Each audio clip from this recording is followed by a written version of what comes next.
El tesoro de David, Salmo 39. El carácter transitorio de la vida, al músico principal, a Jedutún, Salmo de David. Yo dije, atenderé a mis caminos, para no pecar con mi lengua. Guardaré mi boca con freno, en tanto que el impío esté delante de mí.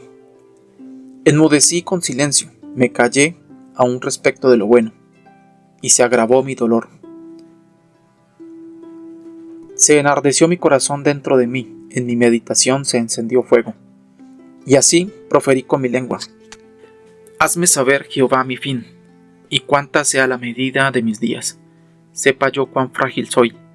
He aquí diste a mis días término corto, y mi edad es como nada delante de ti. Ciertamente es completa vanidad todo hombre que vive. Ciertamente como una sombra es el hombre. Ciertamente en vano se afana. Amontona riquezas y no sabe quién las recogerá. Y ahora, Señor, ¿qué esperaré? Mi esperanza está en ti. Líbrame de todas mis transgresiones. No me pongas por escarnio del insensato. Enmudecí, no abrí mi boca, porque tú lo hiciste. Quita de sobre mí tu plaga. Estoy consumido bajo los golpes de tu mano. Con castigos por el pecado corriges al hombre. Deshaces como polilla lo más estimado de él. Ciertamente vanidad es todo hombre. Oye mi oración, oh Jehová, y escucha mi clamor. No calles ante mis lágrimas, porque forastero soy para ti, y advenedizo como todos mis padres. Déjame y tomaré fuerzas, antes que vaya y perezca. El salmista, abatido por la enfermedad y la pena, se ve agobiado por pensamientos de incredulidad que decide ahogar para que no le venga ningún mal por expresarlos. Versículo 1 y 2. Pero el silencio crea una pena insoportable, que por fin exige ser expresada, y lo consigue en la oración de los versículos 3 al 6, que es casi una queja y un suspiro por la muerte, o por lo menos un cuadro sin esperanza de la vida humana. En los versículos 7 al 17 el tono es de mayor sumisión y se hace más claro el reconocimiento de la mano divina. La nube evidentemente ha pasado y el corazón dolorido es aliviado. Charles Spurgeon. En los versículos 7 al 13 el tono es de mayor sumisión y se hace más claro el reconocimiento de la mano divina. La nube evidentemente ha pasado y el corazón dolorido es aliviado. Charles Spurgeon. La más hermosa de todas las elegías en el Salterio. H. Ewald. Versículo 1. Dije, he resuelto, me he decidido. En su gran perplejidad, su mayor temor era que podría pecar y por ello busca el método que más le garantice el evitarlo, y está decidido a callar. Es excelente que un hombre se confirme en un buen curso o trayectoria por el recordatorio de una resolución bien hecha y buena. Charles Spurgeon. Dije, velaré sobre mis pasos. Se cuenta de un tal Pambo, un hombre bueno y bien intencionado, que fue a ver a un amigo suyo y le pidió que le enseñara uno de los salmos de David. El amigo le leyó este versículo. Pambo contestó, este versículo es bastante si lo aprendo bien. 19 años más tarde dijo que durante todo aquel tiempo apenas había podido aprender aquel versículo. Samuel Page. Para no pecar con mi lengua. Los pecados de la lengua son muy graves. Como las chispas del fuego, las palabras necias o vanas esparcidas pueden causar gran daño. Si los creyentes pronuncian palabras duras contra Dios en tiempos de depresión, el maligno y los impíos van a aprovecharlos y usarlas como justificación para sus vidas pecaminosas. Si los propios hijos de un hombre murmuran o le faltan al respeto, no es de extrañar que la boca de los enemigos se halle llena de insultos. Charles Spurgeon. La boca del hombre, aunque es solo un agujero pequeño, puede contener un mundo de pecado, porque no hay ningún pecado prohibido en la ley o en el Evangelio que no sea dicho por la lengua, pensado en el corazón o hecho en la vida. ¿No es pues casi tan difícil gobernar la lengua como gobernar al mundo? Edward Reiner. Pondré a mi boca un freno y más exactamente un bozal o mordaza. El bozal, según el original, es más efectivo que una brida o un freno, pues impide hablar del todo. David habría hecho bien resolviendo ser muy precavido con sus palabras, pero cuando tomó la decisión de guardar silencio total, incluso para el bien, es que tenía evidentemente amargura en su alma. El evitar una falta no nos debe llevar a otra. El usar la lengua contra Dios es un pecado de comisión, pero el no usarla a su favor es un pecado de omisión. Las virtudes elogiosas deben ser seguidas tanto como los vicios han de ser evitados, pero para librarnos de Sila no hemos de caer en Caribdis, en tanto que el impío esté delante de mí. Esto modifica el carácter de su silencio y atenúa la crítica, porque el mal hombre va a usar mal incluso nuestras palabras más santas, y no es bueno que echemos nuestras perlas delante de los puercos. Los creyentes más firmes son probados por la incredulidad, y el diablo conseguiría una gran victoria si publicaran sus dudas y vacilaciones. Si yo tengo calentura, no hay razón para que procure contagiar al vecino.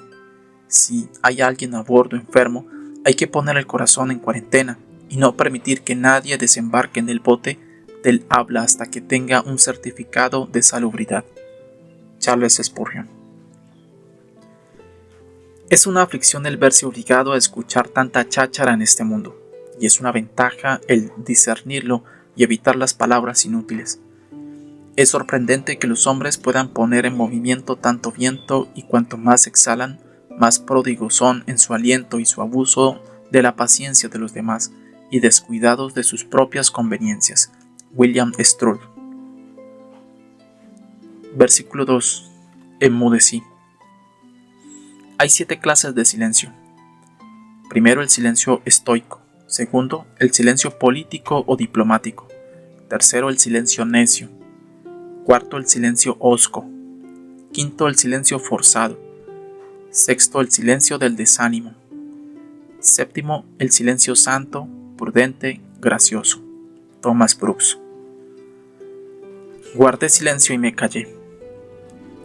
A un cristiano le preguntaron qué fruto había obtenido de Cristo y contestó: ¿no es un fruto el no sentirse afectado por vuestros reproches? En casos de esta naturaleza, hemos de referirlo todo a Dios. Christopher Sutton. Versículos 2 al 9. Un inválido, al cual habían ordenado que tomara un par de tabletas en vez de tragárselas de golpe, fue desplazándolas por la boca con la lengua para que se disolvieran a pesar de ser muy amargas. Gotthold estaba presente y murmuró: los insultos y las calumnias de los adversarios son píldoras amargas. No todos entienden el arte de tragar sin mascar. Para los cristianos, sin embargo, son saludables en varias formas. Les recuerdan su propia culpa, ponen a prueba su mansedumbre y paciencia, les muestran de qué deben guardarse y al fin redundan en su honor y gloria a la vista de aquel por quien han tenido que sufrir. Con respecto a las píldoras de la calumnia, sin embargo, así como las otras, es aconsejable no ir diluyéndolas continuamente en la mente, o juzgarlas según la carne o la opinión del mundo. Esto va a incrementar su sabor amargo, lo extenderá por la lengua y llenará el corazón de animosidad en proporción. La forma correcta de proceder es tragarlas, guardar silencio y olvidar. Christian Scriber. Versículo 3. Ardía mi corazón dentro de mí. La fricción de los pensamientos internos producía un calor intenso mental. La puerta de su corazón estaba cerrada, y con el fuego del sufrimiento ardiendo dentro la estancia de su alma, se había calentado de modo irresistible. El silencio es algo terrible para el que sufre, es un método seguro para perder la razón. En mi meditación se encendió fuego. En tanto que su corazón estaba meditando, se estaba derritiendo, puesto que el tema era confuso. Charles Spurgeon. Qué bendición, qué privilegio es la oración, aparte de ser un deber. Ahora la meditación es una ayuda a la oración. Gerson la llama el ayo de la oración. La meditación es como aceite para la lámpara. La lámpara de la oración se apagará, a no ser que la meditación la sostenga. La meditación y la oración son como dos tórtolas. Si se separa la una de la otra, mueren. Un pescador astuto observa el tiempo y la sazón en que los peces pican más y entonces mete el anzuelo en el agua.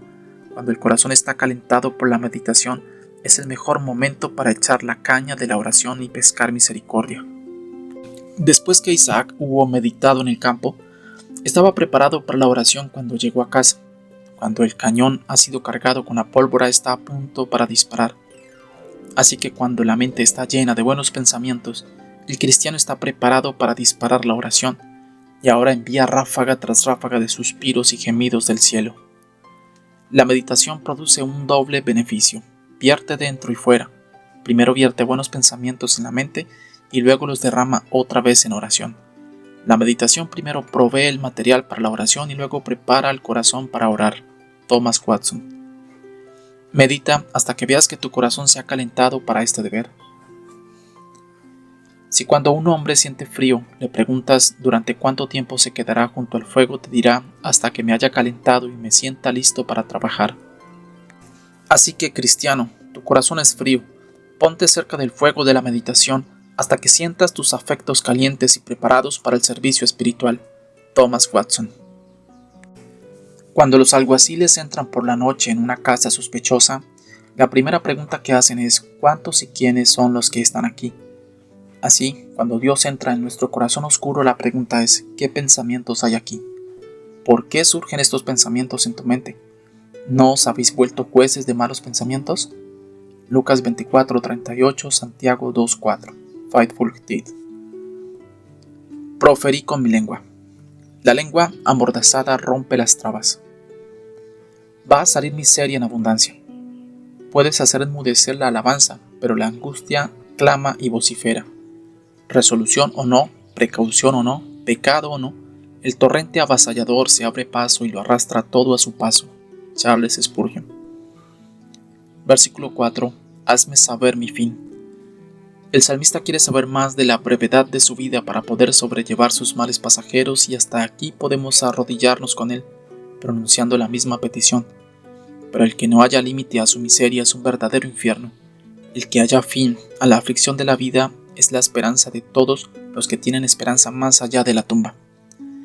Dios es el mejor maestro de la filosofía divina, que mira hacia un fin esperado. Los que ven la muerte a través del cristal del Señor ven una vista hermosa, que les hace olvidar el mal de la vida al prever el fin de la vida. Charles Spurgeon. ¿Y cuál es la medida de mis días? Sepa yo cuán frágil soy. Es decir, cuando voy a dejar de ser. Ay, pobre naturaleza humana, querida como la vida. El hombre alterca con Dios de modo que más bien desea dejar de ser que sobrellevar lo asignado por el Señor. ¡Qué mezquindad en un santo! Pero esperemos un poco hasta que nos hallemos en una posición semejante a la suya y no obraremos mucho mejor. El barco en el muelle se sorprende de que aparezca una vía de agua en la barca, pero cuando él se lanza a alta mar, se asombra de que los maderos resistan tales tempestades sin resquebrajarse. El caso de David no se registra para que lo imitemos, sino para que aprendamos. Charles Spurgeon.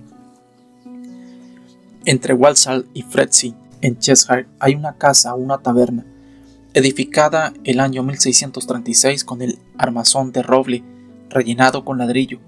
Sobre el dintel de una ventana se puede leer grabada en el roble una inscripción en latín que dice: llorarías si supieras que solo te queda un mes de vida, pero ríes sin saber que quizás solo te queda un día. Qué triste es la idea de que con este mentor silencioso, este sermón veraz ante los ojos, hayan sido a millares los que, entrando en ella, se han emborrachado para la destrucción de su alma, y con todo, esto es una semejanza de lo que vemos constantemente en nosotros mismos. Versículo 5. El tiempo de mi vida es como nada delante de ti. Tan corto que no es casi nada. Piensa en la eternidad y en un ángel recién nacido, el mundo nuevo y reluciente, el sol como una chispa que ha saltado del fuego y el hombre inexistente. Ante el eterno, la edad del hombre es como un tic-tac del reloj. Charles Spurgeon.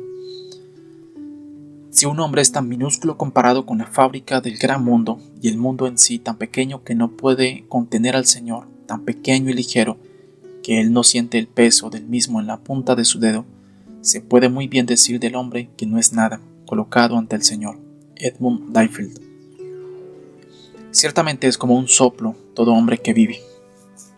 Esto es una gran verdad, y no hay nada más cierto que ello. Considera un hombre, el mejor, y no es más que un hombre, un soplo insustancial como el viento. Su constancia es la inconstancia. Su vanidad es la única verdad. Lo mejor en él es que es vano, solo vanidad. Charles Spurgeon. Selah. Esta expresión se menciona 74 veces en la Escritura, 71 veces en el libro de los Salmos y 3 en el libro del profeta Habacuc, que fue escrito en forma de salmo. E. Liefeld. Versículo 6. Sí, como una sombra que pasa es el hombre. Los hombres en el mundo andan como un viajero que tiene un espejismo, engañados, confundidos y pronto llenos de desengaño y desesperación. Ciertamente, en vano se afana. Lee bien este texto y luego escucha el clamor del mercado, el rumor de la bolsa, el estruendo de las calles de la ciudad y recuerda que todo este ruido, esta interrupción de la quietud es algo insustancial, vanidades pasajeras. El descanso interrumpido, el temor ansioso, el cerebro sobrecargado, la mente que se derrumba, la locura, todos ellos son pasos en el proceso de la inquietud y desasosiego de muchos, y todos se afanan para ser ricos, o sea, llenarse hasta rebosar de arcilla que van a dejar pronto, después de todo. Charles Spurgeon.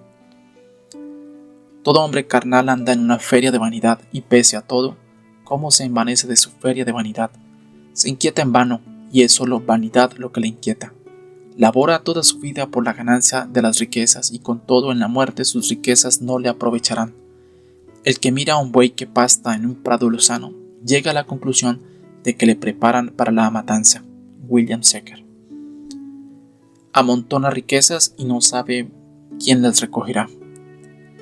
Los hombres se levantan temprano y se acuestan tarde para edificar una casa y luego un extraño se pasea por sus corredores, se ríe en sus estancias y ni se acuerda de quién la edificó y la llama suya propia. Este es uno de los males bajo el sol para el cual no hay remedio prescrito. Charles Spurgeon.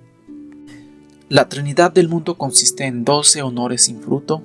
Los que les parecen honores de sustancia no son sino una vana ostentación. 22 cuidados innecesarios se desasosiegan en vano, congojas imaginarias que sustituyen a los cuidados reales y necesarios. 32 riquezas inútiles, tales que no les dan satisfacción permanente ni a ellos ni a sus descendientes que las reciben. G. Rogers. Mañana, mañana y de nuevo mañana, que vienen paso a paso, uno tras otro, y así hasta el fin del tiempo registrado, y cada ayer fue acompañando a necios, en su camino al polvo. Basta ya, endeble vela, la vida es una sombra que se mueve, un pobre actor que se pasea un rato, de arriba a abajo por la escena y luego se va y no vuelve ya a asomarse, es un relato contado por un necio, bien repleto de gritos y de gestos, mas sin significado. William Shakespeare. Versículo 8.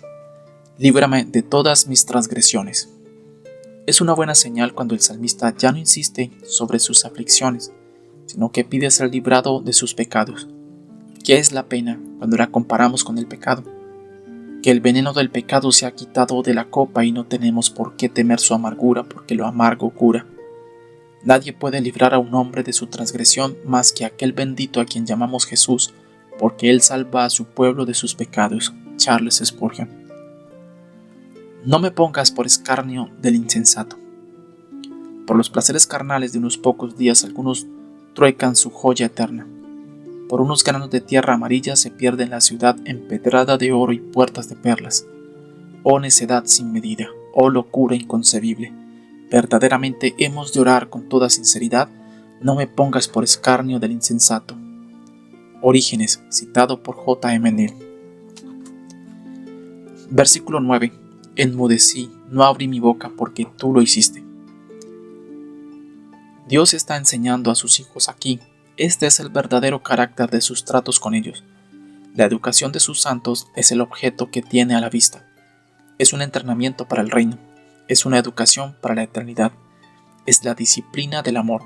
Cada paso del mismo es bondad. No hay ira ni venganza en parte alguna del proceso. La disciplina de la escuela puede ser severa y rígida, pero la de la familia es amor. El santo anciano estaba en la prisión por la palabra de Dios y el testimonio de Jesucristo. Sus perseguidores implacables le llevaron en una bandeja la cabeza sangrante de su hijo martirizado, Richard Cameron, y le preguntaron con sorna si la conocía. La conozco, dijo el padre, y besó la frente del hijo. Es la de mi hijo, mi propio hijo querido. Es el Señor. buena es la voluntad del Señor, que no puede hacerme daño a mí o a los míos, sino que ha hecho que la bondad y la misericordia nos sigan todos los días de la vida. Horatius Bonar en la noche del llanto. Si el Rey de Reyes pone su mano sobre nuestro hombro, queridos, pongamos la nuestra sobre la boca. Nicolás Stig. Una niña, en la providencia de Dios, nació sordomuda. Fue aceptada y enseñada en una institución establecida para los que padecen este defecto. Un día, un visitante hacía preguntas a estos niños privados de los goces comunes de la infancia. Hizo varias preguntas que fueron rápidamente contestadas mediante papel y lápiz. Finalmente el visitante escribió: ¿Por qué naciste sordomuda? Una mirada de angustia nubló por un momento el rostro de la niña, pero rápidamente desapareció y tomando el papel y el lápiz escribió: Está bien, padre, porque así agradó a tu vista. Mr. Rogers en El Rey Pastor. Versículo 10. Estoy consumido bajo la dureza de tu mano. Podemos fundar nuestros ruegos en nuestra debilidad y aflicción.